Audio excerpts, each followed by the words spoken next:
Hi, I'm Jack, and welcome back because today I'm going to give you guys my review for one of my most anticipated movies of the year and the long-awaited sequel, the Spider-Man Into the Spider-Verse, that I finally had the chance to go see yesterday. Spider-Man Across the Spider-Verse. It is directed by Joaquim Dos Santos, Kemp Powers, and Justin K. Thompson, and it brings back majority of the voices from the last movie with some brand new voices into the mix. Let me know down below in the comment section what's your take on Across the Spider-Verse. I'd love to know that. And with that said, let's get started. Set a year after the events of Into the Spider-Verse, the movie follows Miles Morales as he is Brooklyn's full-time friendly neighborhood Spider-Man, and after reuniting with Gwen Stacy, goes throughout the multiverse where he encounters a team of spider people with abilities just like his own. However, when the heroes clash with a new threat known as the Spot, Miles puts himself at odds against the spider people, and he must redefine what it means to be Spider-Man and do whatever it takes to stop the threat.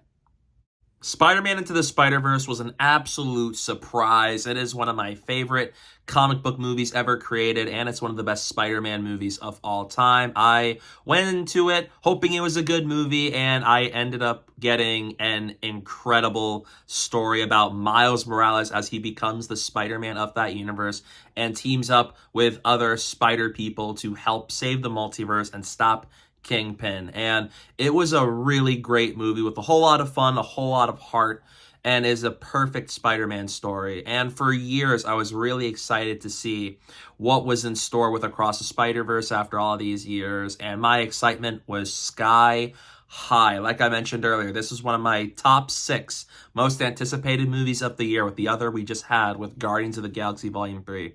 So, was Spider-Man Across the Spider-Verse a knockout sequel that I was hoping would exceed my expectations?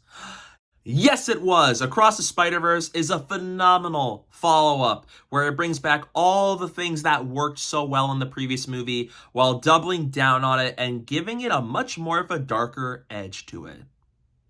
A surprise to absolutely nobody, the animation is absolutely dazzling. It is a gorgeous looking movie from beginning to end. The way they utilize the animation styles throughout the movie is impeccable. It really pushes the boundaries of how far and what animation can achieve. And this is one of the most revolutionary animated movies of the past couple of years. And Into the Spider-Verse was already like this, introducing that style of animation.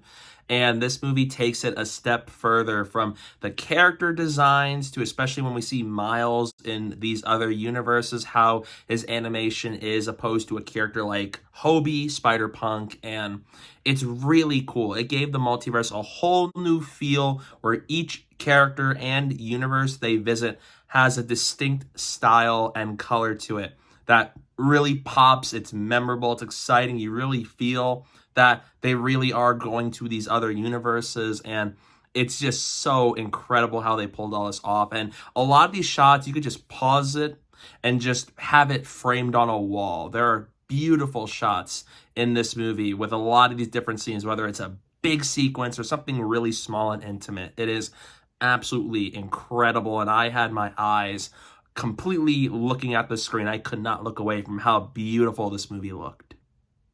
The voice acting in this movie is excellent, especially once again from Shameik Moore, Hailee Steinfeld, Jake Johnson, returning as Miles Morales, Gwen Stacy, and Peter B. Parker.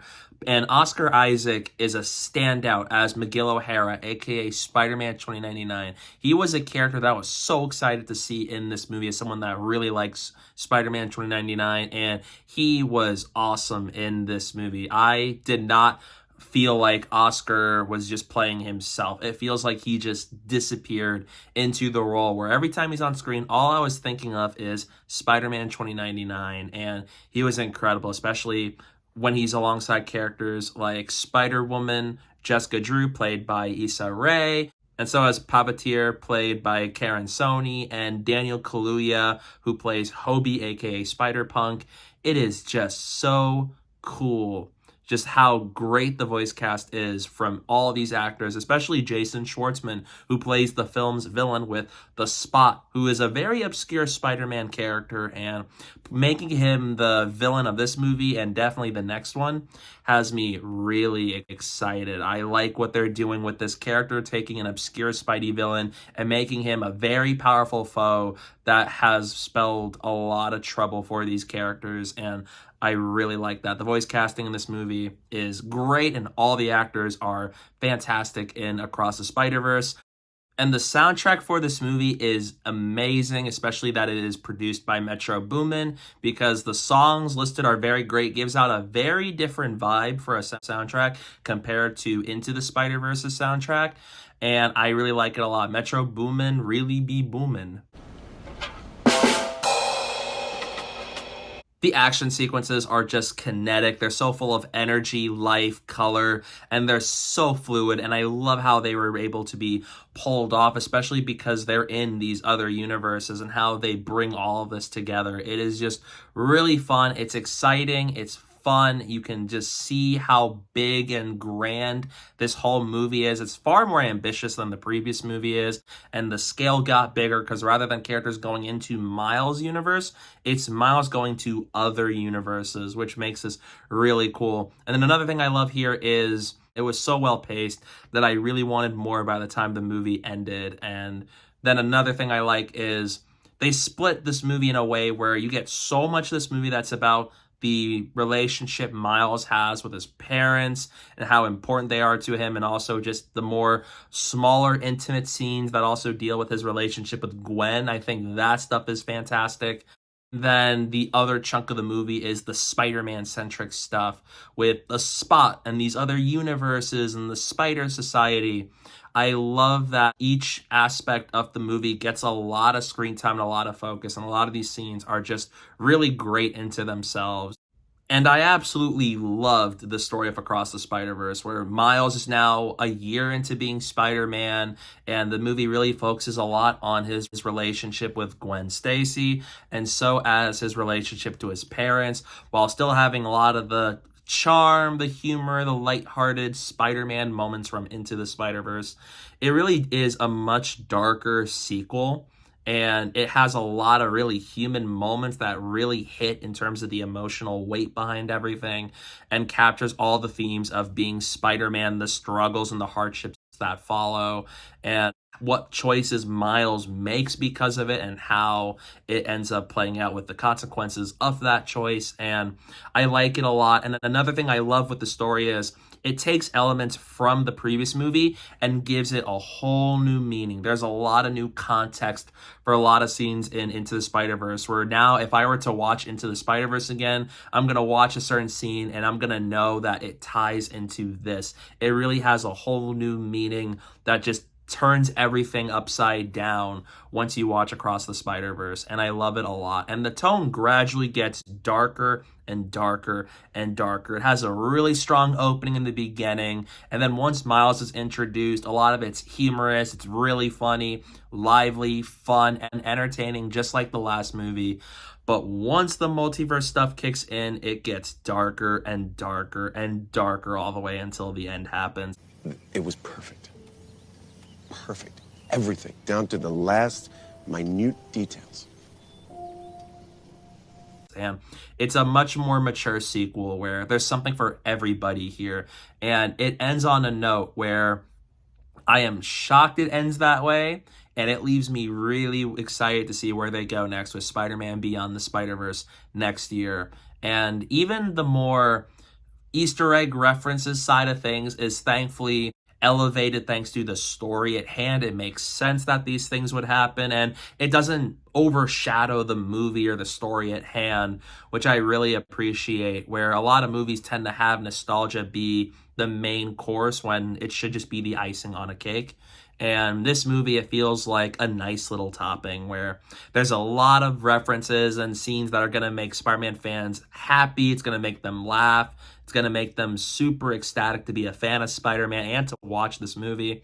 And it utilizes all that so well by having a role within the narrative. And that's something I really appreciate. And this is one of the best pieces of media that has utilized the multiverse alongside movies like Everything Everywhere All at Once. It is just really amazing from beginning to end, and it's just as good as Into the Spider-Verse, and it's a powerhouse of a sequel. And I love where it continues the story of Miles and Gwen, and even giving Gwen a bigger role here I really like a lot. But keep in mind, heading into this movie, it's very much a part one of two, where Into the Spider-Verse was a complete beginning, middle, end. It works very well on its own, but it also works really well, especially alongside this movie.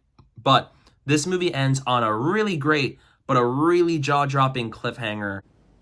What? But you can't do this to me. It very much requires Beyond the Spider-Verse to continue and wrap up the story. And so for that reason, I still slightly prefer Into the Spider-Verse. Even though this movie is just as good, it's still an excellent movie in its own right with a lot of things I absolutely love. But keep that in mind heading into it. I love the cliffhanger where it ends, but it did leave me really wanting to see where the story goes next with Beyond the Spider-Verse next year. So keep that in mind heading into it. In conclusion, Spider-Man Across the Spider-Verse is a slam dunk of a sequel that's just as amazing, with Miles Morales' story continuing in a really great direction and being a really great protagonist as a Spider-Man himself. And I love a lot of the different storylines. I love a lot of the characters. The action is great. The animation is absolutely gorgeous to watch on screen.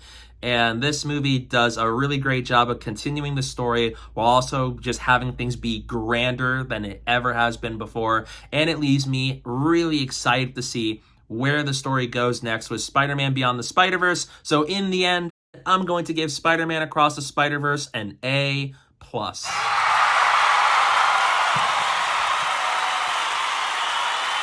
This was worth the 5-year wait. As someone that loved Into the Spider-Verse, Across the Spider-Verse is a triumphant sequel that is just as good as the previous movie. I love where it took characters like Miles and Gwen, and it leaves me really excited to see where the story goes next for Beyond the Spider-Verse. And if Beyond the Spider-Verse is just as great as Into the Spider-Verse and Across the Spider-Verse, which I have a lot of faith that it will, we got another one of the best trilogies of the last few years, especially comic book trilogies. That'll be right up there with The Dark Knight, this Raimi Spider-Man trilogy, and the Guardians of the Galaxy trilogy, and the Captain America trilogy. So really, really excited to see where this wraps up the trilogy and where it goes next for the characters, because this movie is incredible on every front, from an animation standpoint, story standpoint, and for being an amazing Spider-Man movie. So if you're a fan of Spider-Man and Into the Spider-Verse, definitely go check this one out in theaters. I highly recommend it. So yeah, that's my review for Spider-Man Across the Spider-Verse. What are your thoughts on the movie? Let me know down below in the comment section. I'd love to know your thoughts on it. Stay tuned for some upcoming videos I plan very soon. I'm going to have a review for Ted Lasso Season 3 now that the show has come to a close. And soon I'm going to be seeing Transformers Rise of the Beast, and I'm really looking forward to watching it. So stay tuned for all that fun stuff coming your way very soon. And don't forget to follow me on social media. My username is down below at the bottom of the screen and in the description below. So please go do that while you're at it. And thank you guys so much for watching. And don't forget to hit that like button and the subscribe button. And stay tuned for more. Go!